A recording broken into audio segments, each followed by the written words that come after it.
Hello, welcome to High West. I'm Holly Booth. I'm here to talk to you about a few of our favorite cocktails that we serve at our bar here at 703 Park Avenue. I'm gonna lead with a couple of Stirred and Strong cocktails, one being the Manhattan, the other being the Boulevardier. Very similar in terms of structure, but worlds apart in terms of flavor. So we're gonna start with the Manhattan, so 2 dashes of Angostura bitters. For our Manhattan, we like to use 1.5 ounces of Rendezvous rye.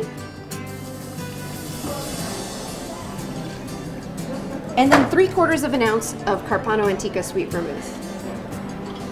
Incidentally, this cocktail also takes the same amount, so we'll do that at the same time. Going over to the Boulevardier, here's the Campari, equal amounts, so 3/4 ounce of Campari, and then 3/4 ounce of American Prairie Bourbon. Some of you might be familiar with the Negroni cocktail. This is a very simple variation on that. If you're someone who's attracted to more bitter elements in a cocktail, this is a great direction for you to take. Easy to make at home.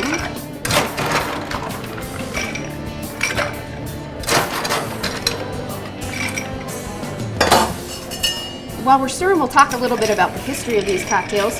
The Manhattan is from the late 1800s. Very kind of standard ingredients of the time, aromatized wine, whiskey, and aromatic bitters, which was actually originally developed to help sailors with digestive issues. And then my personal favorite, the Boulevardier, developed in Paris by Harry McIlhenny. And Boulevardier was a term that was used to refer to gentlemen of the time that looked dandy on the streets. Another great 3-ingredient cocktail, equal parts.